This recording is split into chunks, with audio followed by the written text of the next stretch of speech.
There's a tournament currently going on in Belgrade. It's called the Belgrade GM tournament, and our very own Nihal Sarin is taking part over there. It's a round robin event of 10 players, and it's a tournament with classical time control. And 5 rounds have been completed.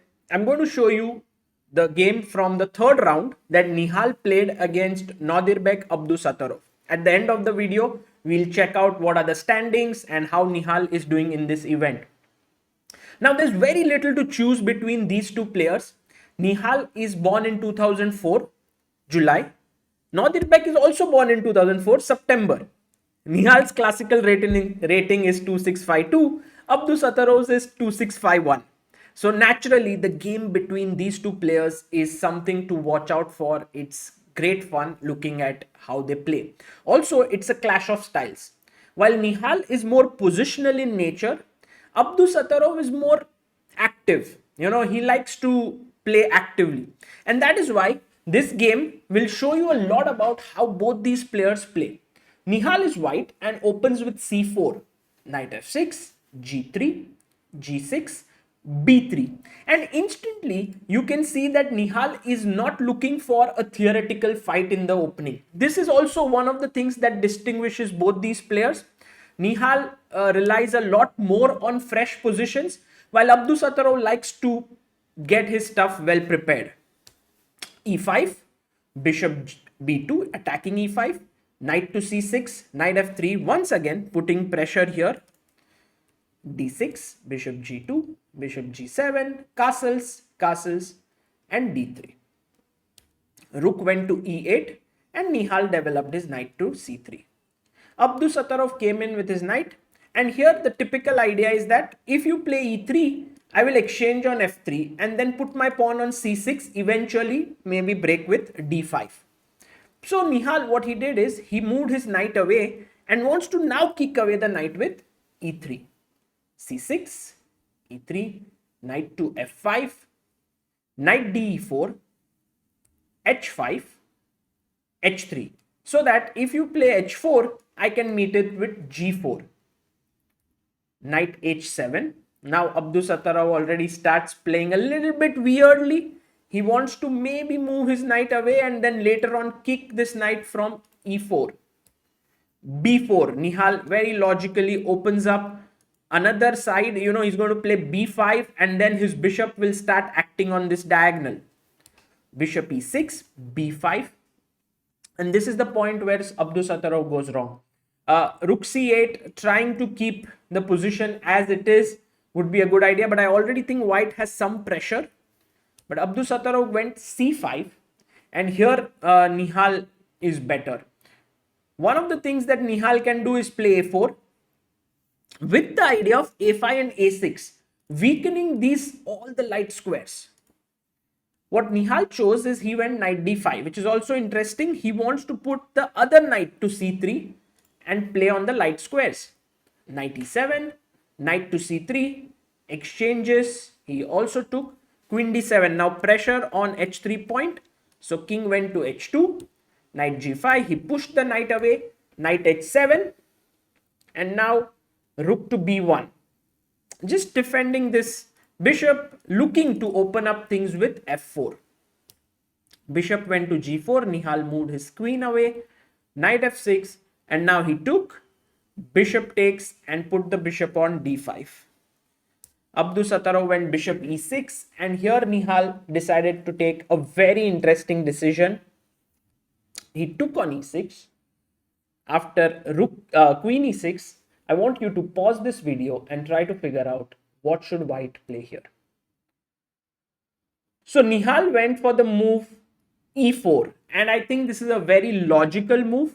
The main point being that your bishop is better than his bishop, but at the same time your bishop doesn't have much to do because this structure is very solid, and if you want to break this structure you will have to play f4 when this bishop will also open up.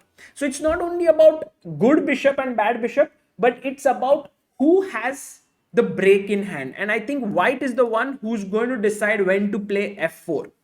Another possibility was f4, and if you found this move, full points to you. Same concept, you want to maybe put pressure here with f5, also opening up the f line. So e4, bishop g7, and now f4.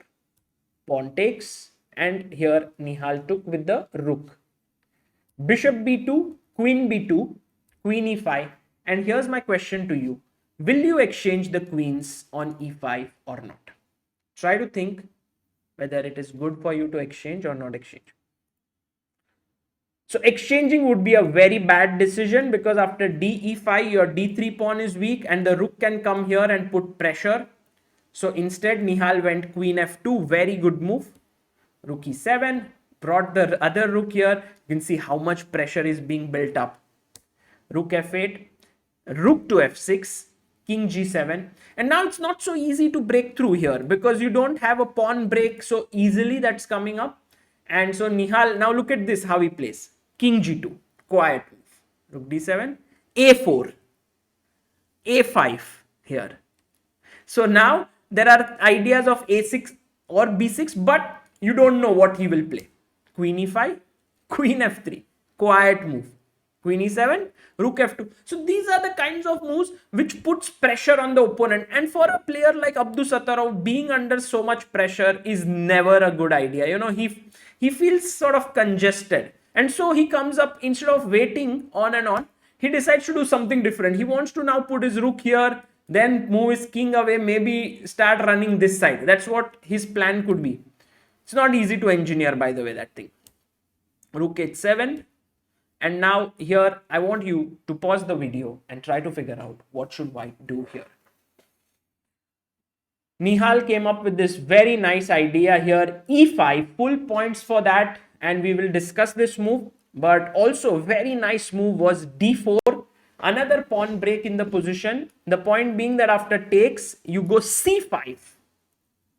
And after takes, you go e5 with the idea of e6 coming up. So let's say d3, e6, pawn takes, and now a clean move to finish it off, rook e6.